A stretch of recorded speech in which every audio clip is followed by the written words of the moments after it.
नमस्कार दोस्तों, मैं शशिकांत शर्मा एसकांत क्लासेज में एक बार फिर आप सभी का स्वागत करता हूं।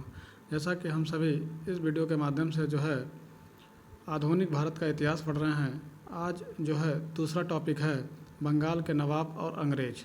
ठीक है, तो देखिए क्या है इसकी कहानी। पहला टॉपिक हम लोग पढ़ चुके हैं, यूरोपीय कंपनी का आगमन, ये पहला टॉपिक था। आज जो है दूसरा टॉपिक है। ठीक है, देखिए बंगाल के नवाब और अंग्रेज़ों के बीच का रिलेशन देखेंगे हम लोग। तो देखिए भारतीय प्रांतों में संपन्नता की दृष्टि से बंगाल का ये स्थान महत्वपूर्ण था। जैसे बंगाल उस समय जो है फेमस था और जो है धनवान था, तो भारतीय प्रांतों में संपन्नता की दृष्टि से बंगाल का स्थान महत्वपूर्ण था। अंग्रेज़ों को 1651 में जो है शाह शुजा द्वारा, शाह शुजा जो था बंगाल का नवाब था, 3000 वार्षिक कर के बदले में व्यापारिक छूट प्राप्त हुई। ऐसा इसलिए हुआ क्योंकि जो है राजवंश की एक स्त्री की चिकित्सा डॉक्टर विलियम जो है ब्रोउटन ने द्वारा की गई थी, इसलिए जो है खुश होकर उन्होंने जो है 3000 में परमिशन दे दी थी।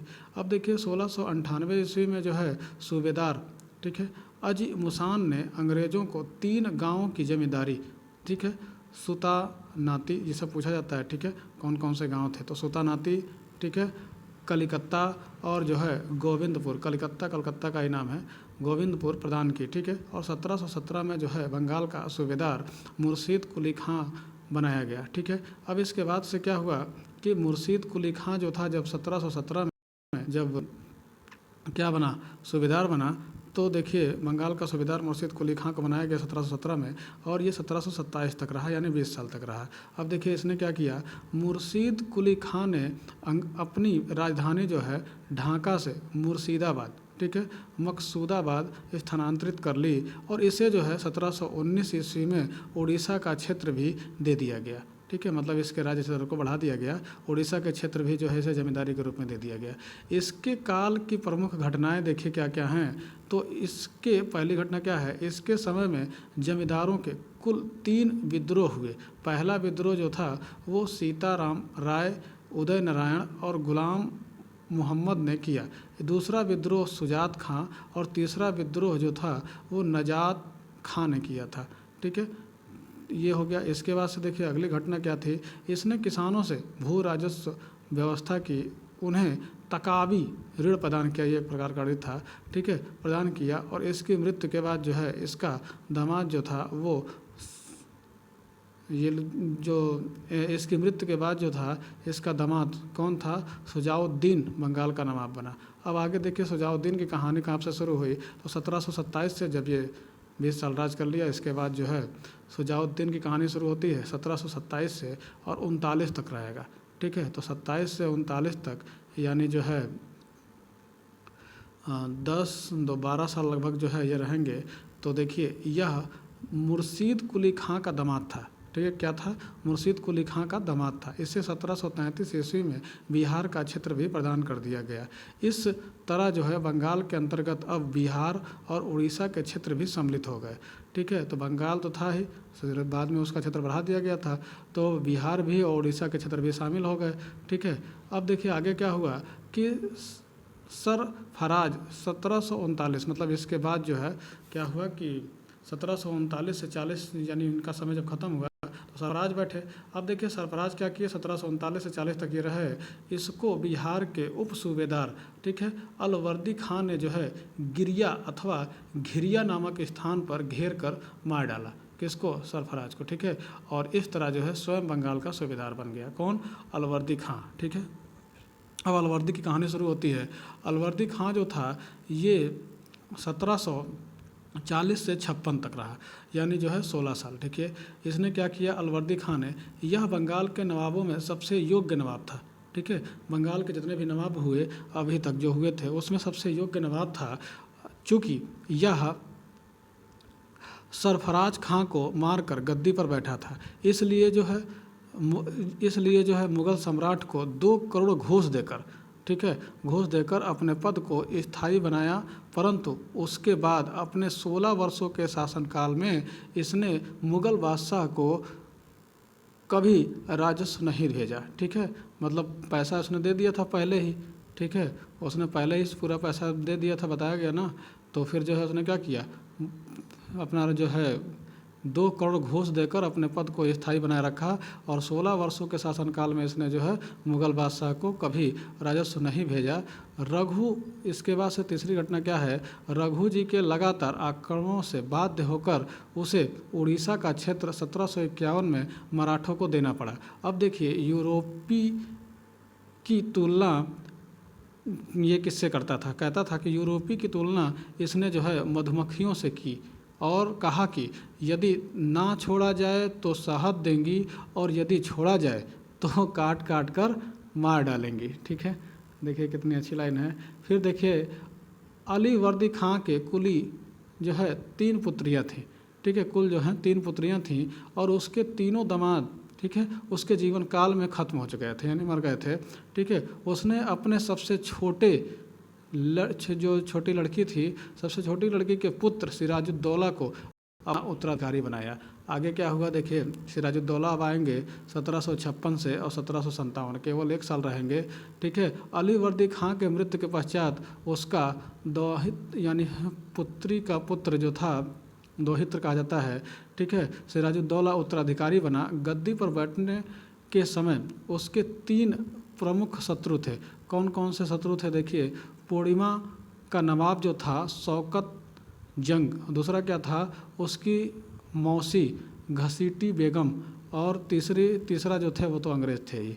ठीक है, इसमें अंग्रेज़ सबसे प्रबल शत्रु थे क्योंकि उन्होंने शौकत जंग को शरण दी थी तथा घसीटी बेगम को भी समर्थन दिया था। 1756 ईस्वी में यूरोप में सप्तवर्षीय युद्ध, ठीक है, सप्तवर्षीय युद्ध छिड़ जाने से जो है अंग्रेज़ों ने कलकत्ता और फ्रांसीसियों ने चंद्रनगर की किलेबंदी प्रारंभ की। ठीक है, नवाब के मना करने पर फ्रांसीसी मान गए परंतु अंग्रेज नहीं माने। ठीक है, फलस्वरूप जो है सिराजुद्दौला ने 20 जून 1756 को फोर्ट विलियम कलकत्ता पर अधिकार कर लिया।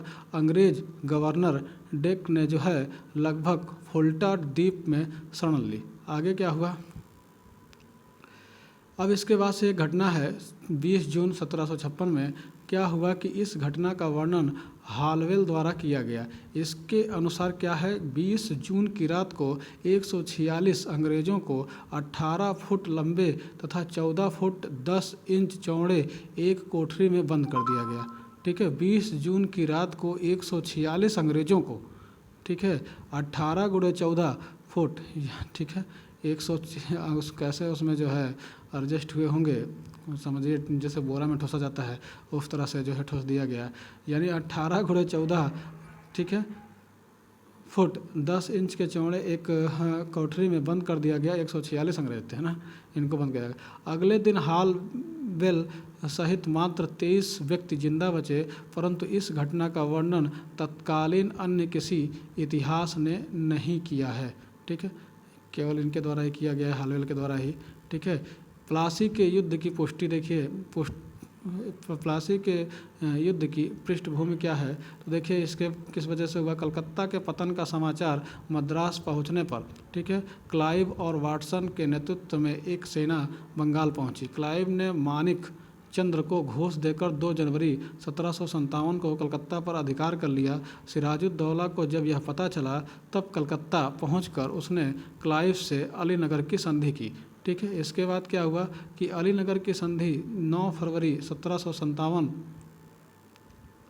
में हुई। अलीनगर सिराज द्वारा जो है कलकत्ता को दिया गया नया नाम था। ठीक है, अलीनगर सिराज द्वारा कलकत्ता को दिया गया नया नाम था। इस संधि के द्वारा अंग्रेज़ों को कलकत्ता किलेबंद करने की अनुमति दे दी गई, परंतु जब अंग्रेज़ों ने फ्रांसीसी क्षेत्र पर पुनः आक्रमण किया तब अंग्रेज़ों और नवाब के बीच संघर्ष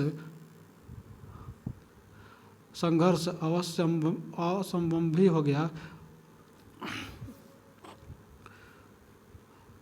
फलस्वरूप देखिए प्लासी का मतलब आवश्यक हो गया, और इसके बाद क्या हुआ कि प्लासी का ये प्रसिद्ध युद्ध हुआ। ठीक है, अब प्लासी के युद्ध देखिए 23 जून 1757 को हुआ। तो डेट नहीं, आपसे केवल सन पूछा जाता है, ज़्यादातर क्वेश्चनों में जो है कई बार पूछा गया है प्लासी का युद्ध कब हुआ, तो 1757 में। अब देखिए प्लासी का युद्ध क्या है, तो प्लासी का युद्ध जो है वास्तव में युद्ध था, ना ही अपितु यह एक षड्यंत्र था। ठीक है, इस षड्यंत्र में देखिए क्या हुआ कि इस षड्यंत्र में निम्नलिखित लोगों ने हिस्सा लिया। कौन कौन से थे लोग? तो मीर जाफ़र, ठीक है, नवाब का सेनापति था, जेठ कलकत्ता का सबसे बड़ा बैंकर था, और अमीन चंद्र ये क्या थे? सबसे अमीर व्यक्ति एवं षड्यंत्र का नेता था, और मानिक चंद्र नवाब के एक टुकड़ी का प्रमुख था। इसके बाद से पांचवा व्यक्ति जो था वो खादिम खां, जो क्या था? नवाब के एक टुकड़ी का प्रमुख था। इसके बाद से क्या हुआ कि नवाब की ओर से केवल नवाब की तरफ से जो है केवल मीर भदान और मोहन लाल एवं कुंद फ्रांसीसी सैनिकों ने हिस्सा लिया।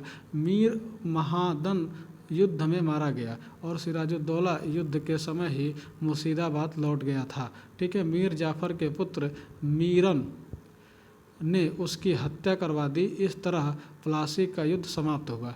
ठीक है, इसके बाद से मीर जाफ़र जो था वो 1757 से लेकर 1760 तक यानी 3 वर्षों तक, ठीक है, मीर जाफ़र था।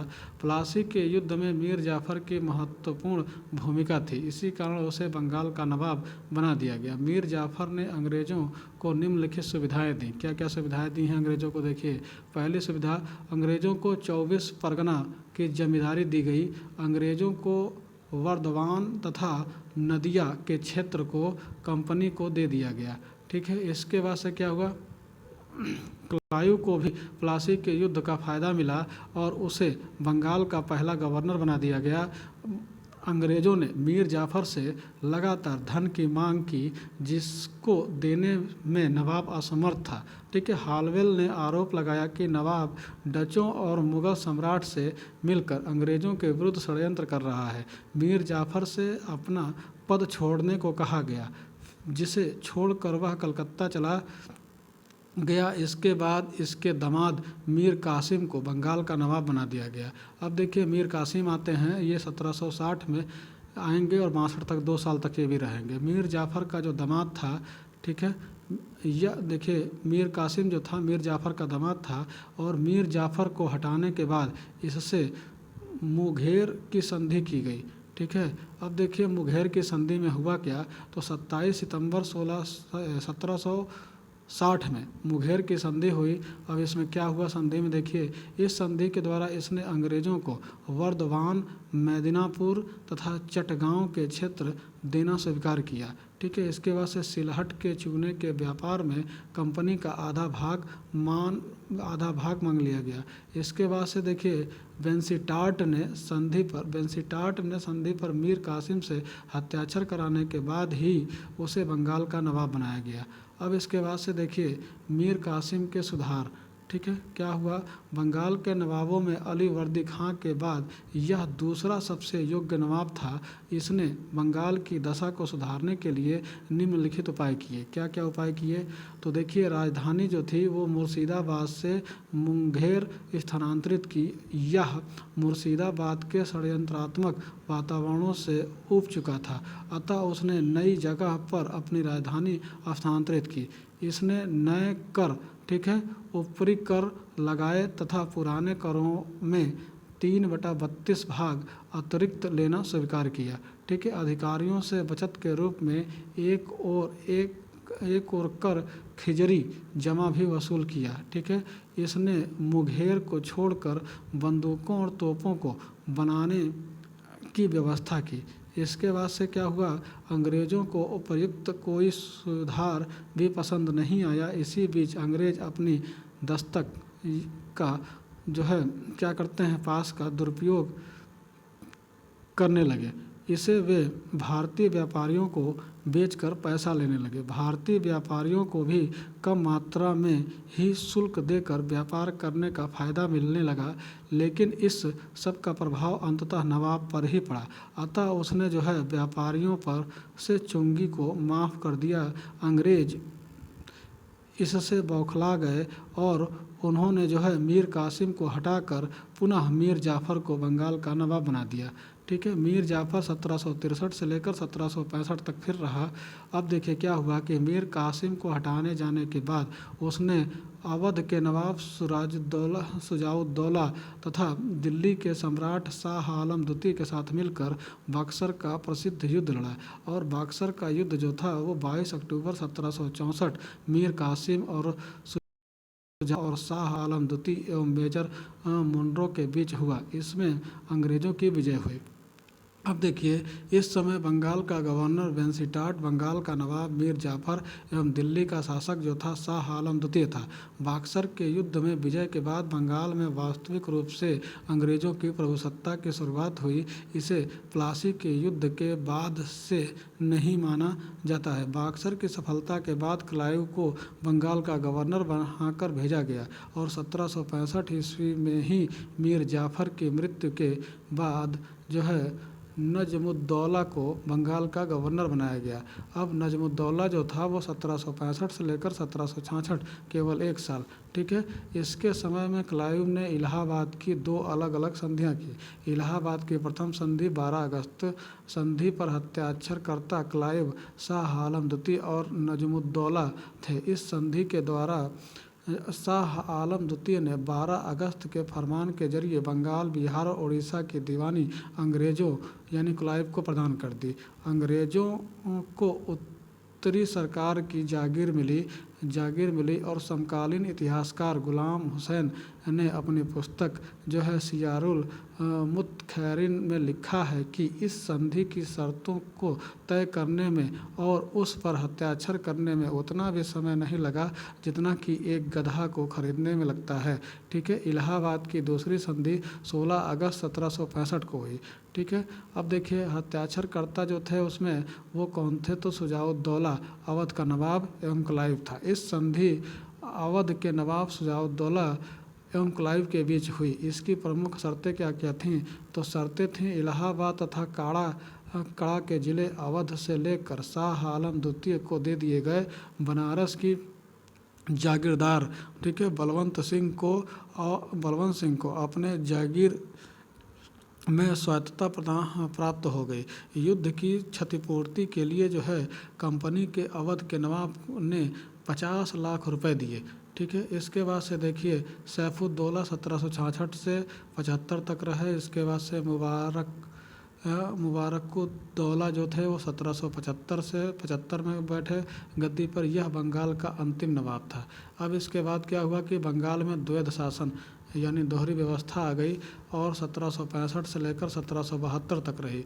क्या हुआ कि इलाहाबाद की द्वितीय संधि के बाद क्लाइव ने बंगाल में द्वैध शासन व्यवस्था लागू की। इसे 1772 में वारेन हेस्टिंग ने समाप्त किया। ठीक है, इस शासन में वास्तविक शक्ति कंपनी के पास थी, जबकि प्रशासन का उत्तरदायित्व जो था वो नवाब के कंधे पर था। ठीक है, कंपनी को बंगाल की दीवानी प्राप्त हो चुकी थी। कंपनी को जो था क्या था, बंगाल की दीवानी प्राप्त हो चुकी थी। उसने जो था नजमुद्दौला को 53 लाख रुपए देकर जो था निजायत का कार्य भी प्राप्त कर लिया था। इस तरह बंगाल पर अप्रत्यक्ष रूप से अंग्रेज़ों ने शासन किया। उन्होंने 3 उप दीवान भी नियुक्त किए। ठीक है, बंगाल में जो है मोहम्मद रजा खां, बिहार में सिताब राम और उड़ीसा में जो है राम दुर्लभ। ठीक है, प्रसिद्ध इतिहासकार के एम पनिक्कर ने द्वैध शासन के काल को डाकू राज्य कहा, जबकि अंग्रेज इतिहासकार ठीक है पार्सिवल स्पेयर ने इसे लूट एवं बेशर्मी का काल कहा। ठीक है, वारेन हेस्टिंग ने द्वैध शासन समाप्त कर बंगाल को सीधे अंग्रेज राज्य के नियंत्रण में ले लिया। तो इस तरीके से हमारा ये चैप्टर आज का जो है समाप्त होता है। आप जो है लगातार कंटिन्यू पढ़ते रहिए और जो है हमारे चैनल को लाइक, सब्सक्राइब, शेयर करिए, बेल आइकन दबाना ना भूलिए। ठीक है दोस्तों, जय हिंद, जय भारत।